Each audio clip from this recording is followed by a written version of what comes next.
Welcome students, welcome to the lecture number 14 of chapter conditional and looping construct. In the previous lecture we have seen some questions regarding the while loop, and also we have seen that in which situation while loop is beneficial for us. Okay, so now in this lecture we are going to do some more questions based on the while loop. Okay, so let's begin with it. So the first question that I'm going to do today is, let me first open a file, new file. Okay, so in the previous lecture we have done two questions, that write a program to find sum of digits of a number, and after that we have done another question that to check whether the given number is Armstrong or not. Okay, so basically the question for today is write a program to find reverse of a number. Okay, so we have to do this question. This question means that a reverse of a number means that suppose if the user has entered the number as suppose 759, okay, so he will get the reverse of that number, that is 957. Okay, so we have to do this question. So in order to find the logic of this question, let me explain you that how we are going to do it. So for that I am opening the MS Paint option. Okay, so अब इस MS Paint के अंदर हम उस logic को कैसे बनाना है to find the reverse of a number, we will see it. Okay, let's build the logic first. So we know that the number that will be given by the user, let me just increase the size of it to 22. Okay, so the number suppose given by the user is 659. Okay, so now we have to perform a logic, we have to think about a logic through which we can reverse this number. Okay, so right now the value of number is basically 659, and suppose we have taken a variable rev as 0. Okay, so we put the initial value of this variable rev as 0. Okay, so we are going to follow some steps, right? The first step is that as we have done already in the previous question of finding sum of digits of a number, that we know that if we divide a number by 10, okay, so suppose this is 659, okay, and suppose if we divide this 659 by 10, then what will happen if we divide this 659 by 10? So obviously it get divided by 65, right, and below we get 650, right, and when we subtract these two, we get the remainder as the 9. Okay, so in this case this 9 will be taken as the remainder. Okay, this 9 will be the remainder, and whereas this 65 will be the quotient. Okay, now so let's use this knowledge in this question also. So first we what we will do, first we will divide this number, that is 659, with 10. So suppose we have taken that r is equal to num mod 10. Okay, so when we do that, we will get r is equal to, the value of num is 659 mod 10, and as we see that we will get the value as 9. Okay, so when this operation gets performed, we will get the value as 9, right? Now then what will be the next step after this? If you remember that code of finding sum of digits of a number, we will do like this: sum is equal to sum plus r. But in this question, in spite of taking sum, I have taken rev. So I have written that rev is equal to rev, suppose, plus r. Okay, just wait, it's plus r.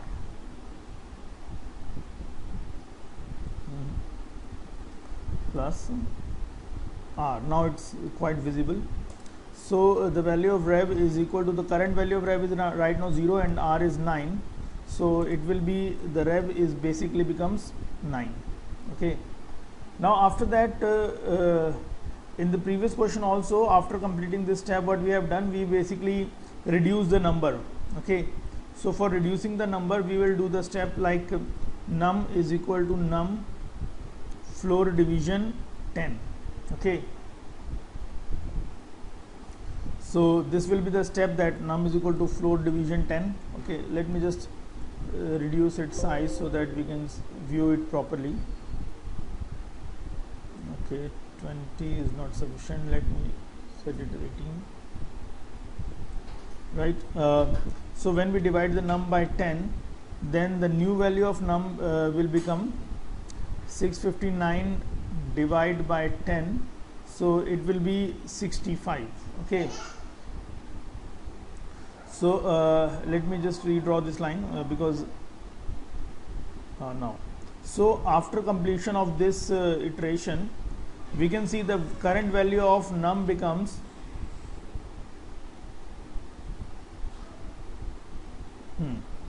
the current value of num is right now 65, and the value of rev is now 9. Okay, so let's do the same procedures once again. ठीक है, एक बार दोबारा से यही same चीज़ें करके देखते हैं. That r is equal to num mod 10. अब इस समय नम की वैल्यू जो है दैट इज 65, तो 65 मॉड 10 करेंगे. तो एज यू नो दैट जब इसको करेंगे तो we will get the last digit as the remainder, so we will get 5. Okay, अच्छा अब देखो, अब मेरे को ना एक चीज़ छोटी सी करनी है. आई नो दैट कि भाई अब मेरे पास r नाम के वेरिएबल के अंदर आई हैव वैल्यू एज 5, रेव के अंदर आई हैव वैल्यू एज 9. अच्छा, अब मान लो मैं चाहता हूँ ये r और रेव इन दोनों वेरिएबल्स को मैं कैसी एक्सप्रेशन में यूज़ करूँ जिसका आंसर मुझे 95 मिल जाए, जिसका आंसर मुझे क्या मिल जाए, 95 मिल जाए. मतलब इन दोनों को यूज़ करके एक्सप्रेशन बनानी है. अच्छा, रेव के अंदर 9 है, ठीक है. अगर इस 9 को मुझे 90 बनाना है तो मैं क्या करूँगा, सिंपल सी बात है, हम कहेंगे मल्टीप्लाई बाय 10 कर दो, 90 हो जाएगा. ठीक है, अच्छा चलो 9 इंटू 10 से मुझे 90 मिल जाएगा, लेकिन मुझे अगर 90 को 95 बनाना है तो हम क्या करेंगे भाई, प्लस 5 कर दो. ठीक है, अब अगर आप गौर से देखेंगे ये 9 वैल्यू जो है ये हमारी किसके पास है, रेव नाम के वेरिएबल के पास है, इंटू 10 प्लस 5 किसके पास है, r. तो मेरे पास एक एक्सप्रेशन मिल गई that is rev into 10 plus r. ठीक है, तो अगर मैं ये करूंगा तो ये जगह 9 इंटू 10 प्लस 5 दैट इज 95. ठीक है, अब मैं यही कंसेप्ट यहाँ पे लगाना है हमने. तो हमने लिखा rev is equal to rev into 10 plus r. So now rev is equal to, rev की करंट वैल्यू हमारी चल रही है that is 9 into 10 plus r की value that is 5. So now rev को न्यू वैल्यू जो मिल जाएगी दैट इज 95. ठीक है जी. अच्छा, अब इसके बाद क्या हुआ, अब अगर सेम वही स्टेप की भी हम नंबर को रिड्यूस करेंगे. So number is equal to number floor division 10. So अगर अब मुझे नंबर की नई वैल्यू कैसे मिलेगी, 65 फ्लोर डिवीजन 10 करेंगे तो we will get 6 as the answer. ठीक है जी. अच्छा, आफ्टर कंप्लीटिंग दिस स्टेप अब हम आगे बढ़ते हैं. So now once this step is over, after that the value of num क्या बन गई है हमारे पास, the value of num becomes 6 and the value of rev becomes 95. ठीक है, सो अब करंट स्टेटस अब ये हो गया. नाउ अगेन भी हमने करा r is equal to num mod 10. Okay, so now r is equal to current value of num is 6 mod 10. As we have already done in the previous lecture that जब number को हम 10 से divide करेंगे तो 1 से जा नहीं सकता, तो 0 से जाएगा और रिमाइंडर में हमारे पास 6 आ जाएगा. ओके, आफ्टर दैट यही सेम टू सेम एक्सप्रेशन हम रन करेंगे that rev is equal to rev into 10 plus r. So rev is equal to, now the current value of rev is 95 multiply by 10 plus current value of r is 6. So now the value of rev become 956. Okay, और number को जब हम यहाँ पे अपना वही जो number की करंट वैल्यू है when we divide it by num floor division 10. Okay, so the value of num will become, right now the value of num is 6 and floor division 10 we will get the value of num as 0. Okay, so after this iteration overs, अब क्या होगा हमारे पास, now the current value of num is, अब हो चुकी है that is 0 and रेव की current value हो चुकी है दैट इज 956, ठीक है। So you can see that कि भैया जो रेव है उसके अंदर मेरा इस नंबर का जैसे 659 नंबर था, अब इस इटरेशन के बाद लास्ट में रेव के अंदर इस नंबर का रिवर्स आ गया। अच्छा, मैंने कहा यार इसका मतलब ये 3 स्टेटमेंट्स मुझे बार बार रिपीट करनी पड़ेंगी, बट मैंने कहा यार यहाँ पे तो रेव इंटू 10 प्लस आर कर रहे हो, यहाँ पे भी रेव इंटू 10 प्लस आर कर रहे हो, बट ओवर हियर आपने यहाँ तो रेव इंटू आर कर दिया भाई, यहाँ पे आपने रेव प्लस आर कराया ना। तो चलो जरा मैं इस एक्सप्रेशन को दोबारा से थोड़ा सा रीडिज़ाइन करता हूँ, ठीक है। तो मैं जस्ट इस छोटे से पार्ट को यहाँ से हटा देता हूँ, ठीक है। अभी देखो, अभी मेरा रेव में 9 आया था यहाँ पे आंसर में, ठीक है। अच्छा, अब जो हमें यहाँ पे बताया गया था हम उसी एक्सप्रेशन के अकॉर्डिंगली चलते हैं, that rev is equal to rev into 10 plus r, मैंने ये लिख दिया मैंने। So rev is equal to, अच्छा देखो अभी यहाँ पे करंटली रेव की वैल्यू क्या है, दैट इज 0 है। सो 0 इंटू 10 प्लस आर की करंट वैल्यू क्या है 9, तो ऑब्वियसली 0 इंटू 10 जब होगा तो 0 हो जाएगा answer. So in that case also we get the value of rev as 9। तो देखो चाहे मैं ये एक्सप्रेशन यहाँ पे सेम टू सेम लिख रहा हूँ तो मेरी रेव की वैल्यू में कोई चेंज नहीं आ रहा, वही सेम टू सेम है। तो इट मीन्स ये expression rev is equal to rev into 10 plus r सब जगह एम्प्लॉय हो सकती है। तो चलिए अब हमने उसका पूरा एक लॉजिक प्रिपेयर कर लिया है। नाउ अब हम इसका कोड लिख लेते हैं कि किस तरह से वर्क होगा। सो कोड लिखते वक्त मैं बिल्कुल एग्जैक्टली इसी कंसेप्ट को फॉलो कर लूँगा। तो यहाँ पे एक नम की वैल्यू जो हमें यूज़र से लेनी पड़ेगी, तो हमने लिख दिया int input enter the number, ठीक है। ये कोई सा भी नंबर यूज़र प्रोवाइड कर दें। अच्छा, अब इसके बाद क्या है, अब यहाँ पे हमने देखा था यार ये जो नम है 659, ये तो चलो यूज़र से इनपुट हो गया, बट रेव नाम को वेरिएबल जो है उसको इनिशियली हमें क्या करना है, 0 करना है, ठीक है जी। अच्छा, अब ये लूप चलाना है हमने। अब एक चीज़ देखो, पहले नम 659 था, फिर रिड्यूस होकर 65 हुआ, फिर रिड्यूस होकर 6 हुआ, और फाइनली फिर रिड्यूस होकर क्या हो गया, 0, ठीक है। इसका मतलब वाइल जब तक हमारा number is not equal to 0 ना हो जाए तब तक हमें काम करना है। क्या काम करना है, r is equal to num mod 10, ठीक है जी। After that rev is equal to rev into 10 plus r, और लास्ट स्टेप क्या करना है, num is equal to num floor division 10। बस ये 3 स्टेटमेंट करते जाएंगे, और एज सुन एज जैसे ही करते करते फाइनली नंबर मेरा 0 हो जाएगा, जैसे लास्ट में 0 हो गया था, तो उस समय रेव के अंदर रिवर्स होगा उस नंबर का। सो मैं लिख देता हूँ print reverse of the number is equal to comma rev, ठीक है जी। तो एक बार ये कोड हमारा तैयार हो गया, तो चला हम इसको एक बार रन करके देख लेते हैं। सो F5 इसको सेव करते हैं, P9 10 तक बन गया है, तो हमने P11 नाम दे दिया इसको, ये हमारा प्रोग्राम P11 के नाम से स्टोर हो गया। नाउ सेम वो आंसर मांग रहा, नंबर मांग रहा, तो सपोज मैंने 659 दे दिया। सो देखो यहाँ पे रिवर्स आ गया उसका 956, ठीक है जी। तो हमने देखा यहाँ पे नंबर का रिवर्स करने का हमारा ये सारा कोड था। तो अब आपने क्या करना है, ये इस तरह से ये आपका कोडिंग है, ये आपका पूरा लॉजिक बना हुआ है, जैसे भी आप इसको नोट करके रखना चाहें आप रख सकते हैं। सो मेन आपको अगर कोड क्वेश्चन अगर आता है रिवर्स ऑफ अ नंबर, तो आपको ये कोड लिखना है, ठीक है जी। इसको आप फटाफट नोट कर लीजिए। और अब इसके बाद एक नेक्स्ट कोड को देखते हैं, ठीक है। और वो कोड क्या है कि अब हमें क्या करना है, यहाँ पे write a program to check whether given number is palindrome, ठीक है, और नॉट, कि जो नंबर आपको दिया गया है वो पैलिंड्रोम है या नहीं है, ये हमें पता करना है इस कोड के द्वारा। अब माइंड में सबसे पहले बात है कि यार ये पैलिंड्रोम नंबर क्या होता है। सपोज मैंने एक नंबर दिया दैट इज 121, ठीक है। अच्छा, अगर मैं इस नंबर को रिवर्स कर दूं तो क्या बनेगा, यार 121 ही बनेगा, ठीक है जी। सो ऐसे नंबर जिन नंबर्स को रिवर्स करने के बाद भी वो सेम वही नंबर रहते हैं, तो ऐसे नंबर्स को हम लोग क्या कहते हैं, पैलिंड्रोम नंबर, ठीक है। और बंदा कहेगा यार कोई और एग्जांपल बताओ मुझे, तो सीधी सी बात, अगर कोई और एग्जांपल सुनना है तो ये भी सीख सकते हैं। जैसे सपोज मान लो नंबर मेरे पास है 66, अगर मैं इसको रिवर्स कर दूंगा तो भी क्या रहेगा 66, ठीक है जी। सो सिंपल सी बात है कि ऐसे नंबर्स जिनको रिवर्स करने के बाद भी वो ओरिजिनल नंबर के अकॉर्डिंगली रहते हैं, ऐसे नंबर्स को हम लोग कहते हैं पैलिंड्रोम नंबर्स, ठीक है।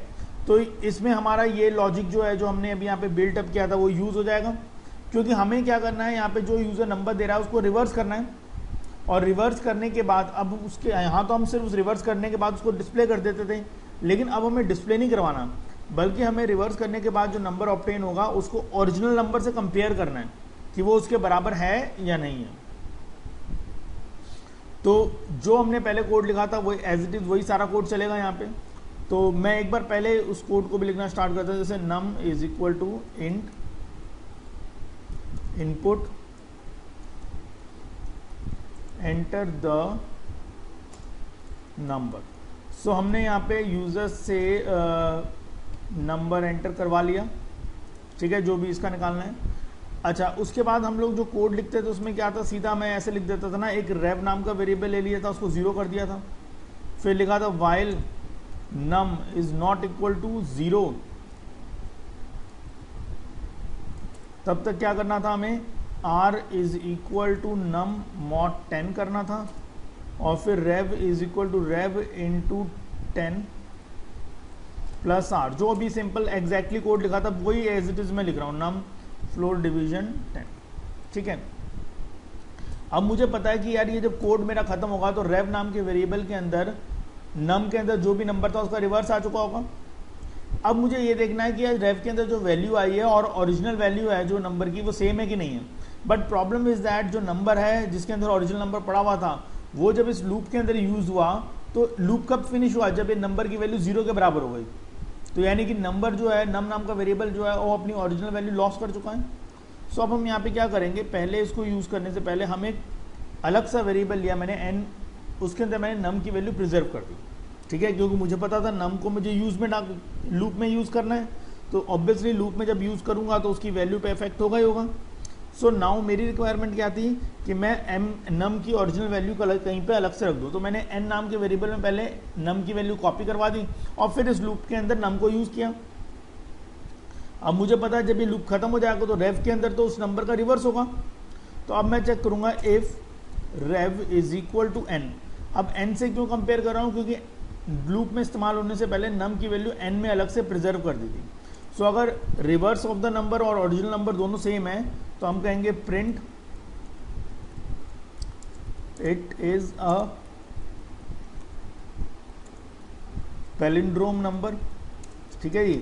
और अगर ऐसा नहीं है, एल्स अगर इस तरह से नहीं बात बनती तो हम बोल देंगे जी print it is not and it is not a palindrome number, ठीक है जी, ये पैलिंड्रोम नंबर नहीं है।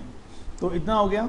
अब इसको वही रन करके देख लेते हैं, F5 दबाया, नंबर मांग रहा है, मैंने 121 दे दिया, देखिए answer it is a palindrome number. अगर सपोज मैं कोई दूसरा नंबर देता हूँ, 145 दे दिया, तो ये it is not a palindrome number, क्योंकि 145 का रिवर्स क्या होगा, 541 जो ओरिजिनल नंबर से मैच नहीं कर रहा, ठीक है। तो जब भी मैं इसको ऐसा नंबर दूंगा जैसे 66 दे दिया तो it is a palindrome number, ठीक है।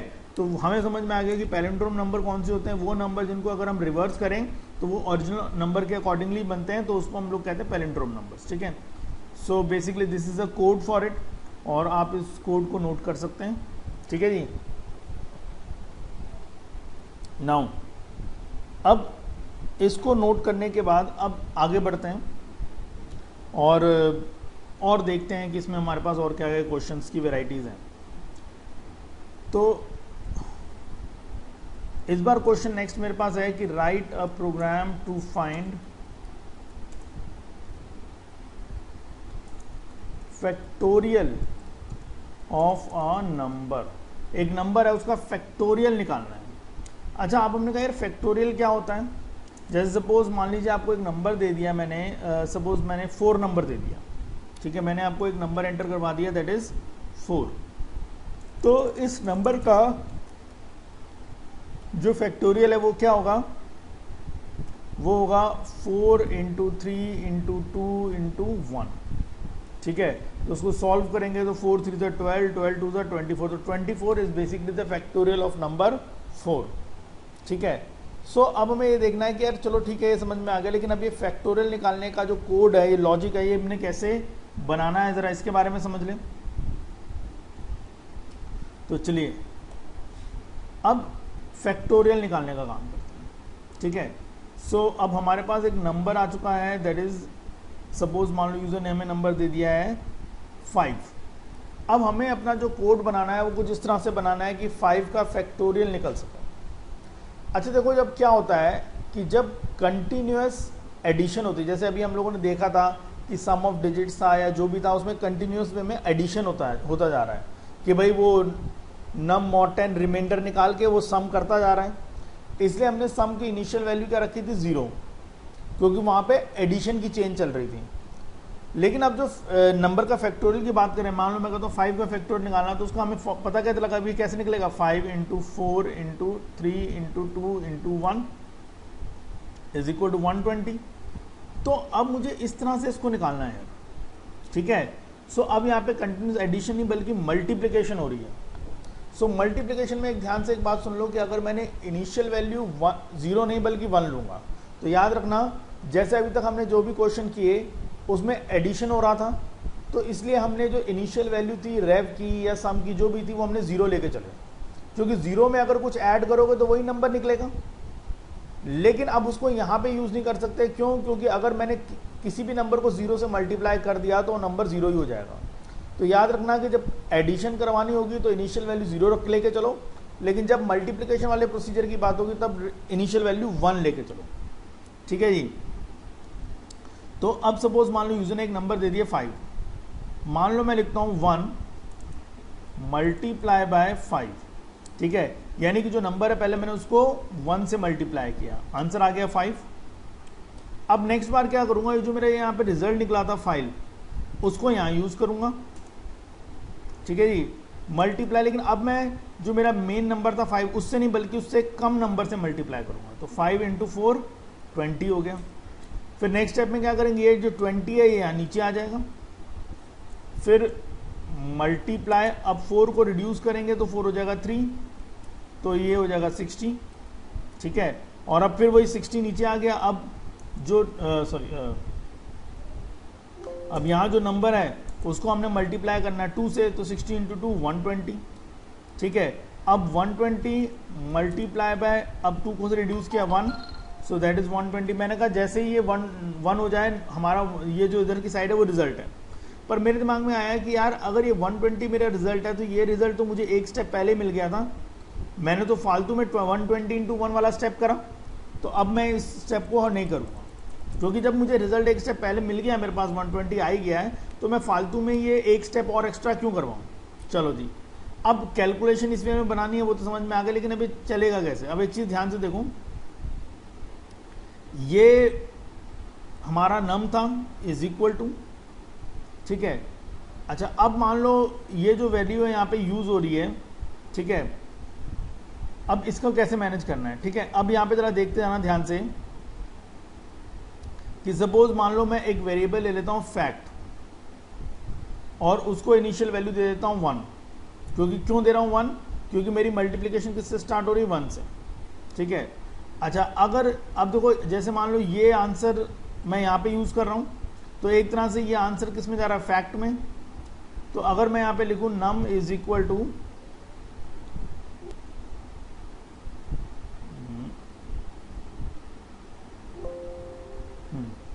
अगर मैं यहाँ पे लिखता हूँ दैट नम, इसको एक चीज़ देखते हैं हम लोग यहाँ पे, जैसे हमें समझ में आ गया कि ये नंबर रहेगा, ये फैक्ट रहेगा, ठीक है। और ये मल्टीप्लाई होकर किस में स्टोर हो रहा है, फैक्ट में ही स्टोर हो रहा है, ठीक है।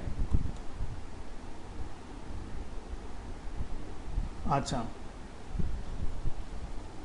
एक बार और जरा सा इस कंसेप्ट को मैं आपको एक बार और एक्सप्लेन कर देता हूँ। इसको मैंने दोबारा से मिटा दिया, ठीक है। अब सपोज मान लो मैंने क्या बोला यहाँ पे, कैसे अब हमने ये लॉजिक बना लिया था, अब इसको नंबरिंग कैसे लगानी है। अब सपोज मान लो जो नंबर यहाँ पे आ रहा है वही नंबर यहाँ पे मैं यूज़ कर रहा हूँ, ठीक है। तो सपोज अगर इधर आने वाले नंबर को मैं फैक्ट कहता हूँ, ठीक है, तो यही फैक्ट वाला वेरिएबल नीचे यूज़ हो रहा है। और ये सपोज 5 के अंदर अगर फैक्ट है तो ये किससे तो यहाँ पे क्या हो रहा है हमारे पास, फैक्ट यानी कि 5 के अंदर फैक्ट है मल्टीप्लाइड बाय जो भी नंबर हो रहा हमारा वो, और वैल्यू जा किस में रही है, फैक्ट में ही जा रही है। ठीक है, अब ध्यान से देखो, अगर मान लो मैंने इस 5 को क्या मान लिया, इस 5 को मैंने फैक्ट मान लिया सपोज, तो यही फैक्ट यहाँ पे यूज हो रहा है, तो इसलिए मैंने यहाँ पे लिखा फैक्ट, यानी कि ये फैक्ट वाले वेरिएबल की जगह है मल्टीप्लाई बाय नंबर, जो हमारा नंबर जा रहा है, और वो स्टोर किस में हो रहा है भाई, फैक्ट में ही जाके स्टोर हो रहा है। अच्छा, अब मैंने अगर ये स्टेटमेंट लिखता हूँ ना, fact into num is equal to fact, तो ये एक्सप्रेशन थोड़ी गड़बड़ सी लग रही है, क्योंकि इसमें क्या है, हमारा सिमेंटिक एरर चल रही है।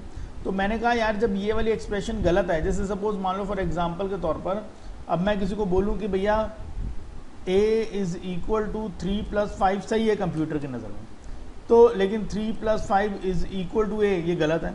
तो हमें जब पता लग रहा है कि यार ये वाली लाइन गलत है कंप्यूटर की नज़र में, तो हम इसको यूज़ कर क्यों रहे हैं, क्योंकि हमें पता है कि यार इस पैटर्न से काम होगा ही नहीं, तो इसको हटाओ, इसके अकॉर्डिंग लिख लो। तो सेम उसी प्रकार से अगर ये वाली जो एक्सप्रेशन है, इसको मैं ऐसे ना लिख के, अगर मैं इसको कुछ इस तरह से लिख दूं, that is fact is equal to fact into num, वही सेम टू सेम काम होगा, बस मैंने उसको घुमा के लिख दिया। ठीक है, यहाँ पे fact is equal to fact into नम।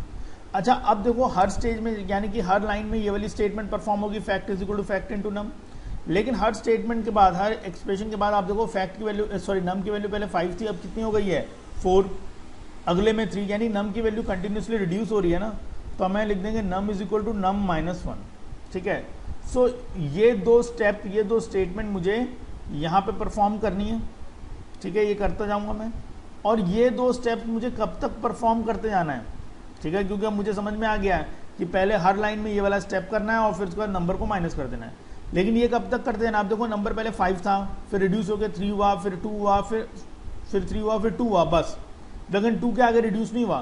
तो इसका मतलब मैं ये कह सकता हूँ कि यार जब तक यूजर ने जो नंबर दे रखा है उस नंबर की वैल्यू ग्रेटर देन 1 है, तब तक ये काम करते रहो, क्योंकि जैसे 1 के बराबर हो जाएगा हमें रोक देना ना, कि 1 से मल्टीप्लाई करने का कोई बेनिफिट नहीं था, तभी हमने यहाँ वाली स्टेटमेंट रिमूव करी।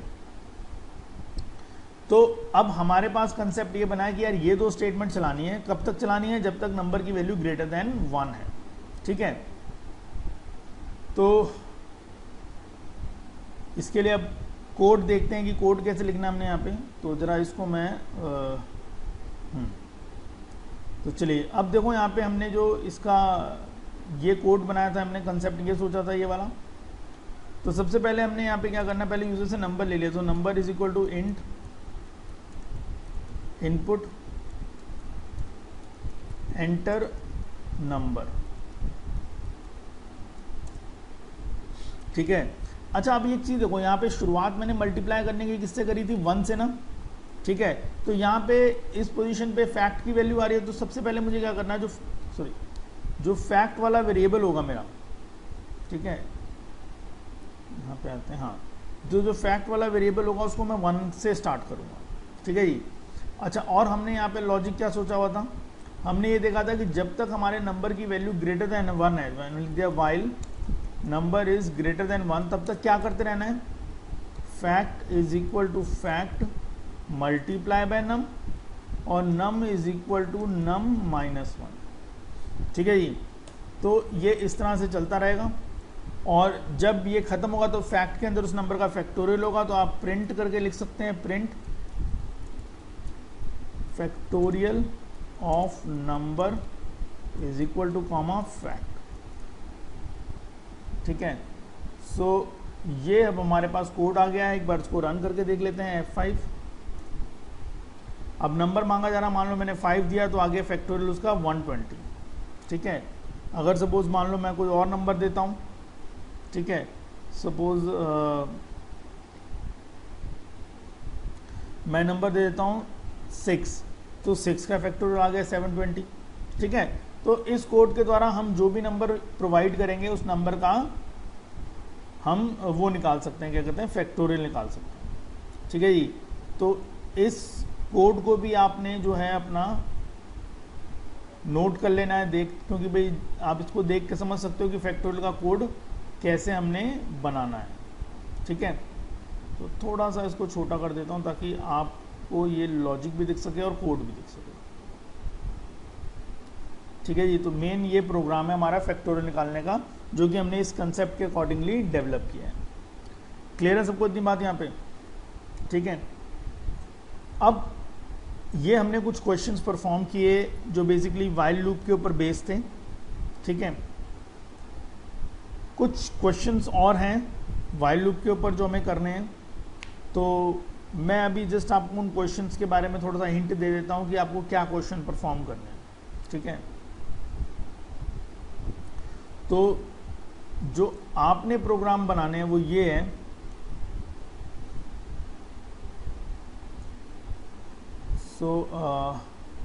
पहला प्रोग्राम मेरे पास ये, write a program to check whether given number is strong और नॉट। अब स्ट्रॉन्ग और नॉट का मतलब क्या है? जैसे मान लो नंबर अगर किसी ने दे दिया, मान लो 145 दे दिया, तो स्ट्रॉन्ग में क्या होता है कि यार अब आप सबसे पहले 1 का जो पहला डिजिट है उसका फैक्टोरियल निकालो। फैक्टोरियल को हम लोग मैथ्स में इस सिंबल से डिनोट करते हैं। फिर दूसरे डिजिट का फैक्टोरियल निकालो, तो जैसे 4 का फैक्टोरियल हमने निकाल लिया, एंड देन लास्ट में जो बेसिकली जो तीसरा डिजिट है उसका भी फैक्टोरियल निकालो। चलो जी, अब जरा इनकी वैल्यूज निकाल के देखते हैं कि हमारे पास आंसर क्या आएंगे। 1 का फैक्टोरियल तो 1 ही होगा, प्लस 4 का फैक्टोरियल, ये अभी हमने थोड़ा टाइम पहले भी करके देखा था कि भाई 4 का फैक्टोरियल होगा 24, प्लस 5 का फैक्टोरियल 120। इन सबको ऐड कर दो, जैसे आप इसको ऐड करोगे आपको आंसर मिलेगा 145।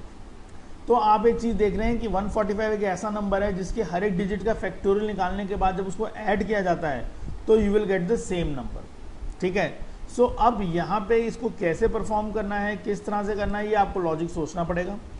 आप सिंपल से ऐसे कर सकते हैं, जैसे भाई वो नम मॉड 10 से निकाला और उससे क्या होगा 5 का, जैसे सपोज हम ऐसे कर लेंगे, जैसे r is equal to num mod 10 कर लिया, तो इससे क्या होता है एक डिजिट आ जाता है, फिर जो भी डिजिट आया हमारे पास हम उसका फैक्टोरियल निकालेंगे, यानी कि फैक्टोरियल हमें निकालना है ऑफ r के अंदर जो भी वैल्यू है उसका फैक्टोरियल निकालना है, और उसके बाद sum is equal to sum plus fact variable को ऐड कर लो, और फिर उसके बाद number is equal to number floor division 10 कर देना। ठीक है, बाकी यहाँ पे आपने क्या करना है, जो फैक्टोरियल की जो कोडिंग है हमारी वो यूज कर लेनी है। पर इसमें क्या है कि जैसे अभी हमने नम वेरिएबल यूज किया था, क्योंकि उसमें यूजर से नंबर हम इनपुट करा रहे थे, यहाँ पे जिस नंबर का फैक्टोरियल निकालना है वो इस एक्सप्रेशन से आ रहा है। ठीक है जी, तो r is equal to num mod 10 आप ऐसे ही लिख देंगे इसको, और बाकी इसको फैक्टोरियल निकालिए। फैक्टोरियल निकालने के बाद उस नंबर को सम में ऐड करिए, और जब आपको पता ही है कि जब भी आप यूजर से नंबर की वैल्यू लोगे तो आपको उसको अलग से वेरिएबल में प्रिजर्व कर देना है। ठीक है, सो दैट लास्ट में जब ये लूप खत्म हो जाएगा तो हम सम की वैल्यू को उस नंबर से कंपेयर करेंगे। ठीक है, तो ये मैंने छोटा सा आपको क्या दे दिया, यहाँ पे हिंट दे दिया है कि आपको किस तरह से करना है काम। ठीक है, सो ये क्वेश्चन आपने करना है, write a program to find whether the given number is strong और नॉट। ठीक है, और इसके बाद नेक्स्ट क्वेश्चन जो आपने करना है यहाँ पे, write a program to find result of a number raised to a power. ठीक है, इसका मतलब अब क्या है कि अगर हम सपोज मान लो एक बेस की वैल्यू दे दें, मान लो मैंने 3 दे दी, और पावर सपोज मान लो मैंने दे दिया 4, तो मुझे अब यहाँ पे क्या चाहिए, मुझे चाहिए अब यहाँ पे 3 की पावर 4 का रिजल्ट चाहिए। ठीक है, क्या चाहिए मुझे अब यहाँ पे कि भाई बेस क्या दे रही है, हमने 3 दे दिया, तो 3 की पावर 4 का रिजल्ट मुझे चाहिए। अब देखो 3 की पावर 4 का आंसर हम कैसे निकलेंगे भाई, पहले 3 मल्टीप्लाई बाय, फिर अगेन 3 मल्टीप्लाई बाय, फिर 3 अगेन मल्टीप्लाई बाय 3, तो 3 को 4 टाइम्स हमने मल्टीप्लाई करना है। ठीक है, तो 3 3 जा, यह हो जाएगा 3 3 जा 9, 9 3 जा 27, 27 3 जा 81, तो ये 81 आ गया।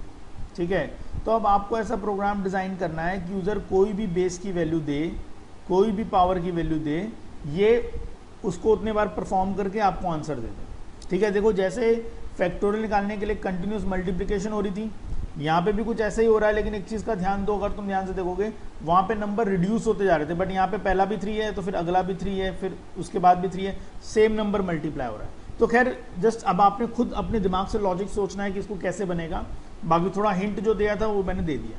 ठीक है, सो ये 2 क्वेश्चंस आपके होमवर्क में हैं, ये मैं आपको नहीं कराऊंगा, ये आपने अपने आप खुद करने हैं, ठीक है। नेक्स्ट क्लास में हम लोग एक नया टॉपिक स्टार्ट करेंगे, दैट इज जंपिंग स्टेटमेंट्स का, ठीक है।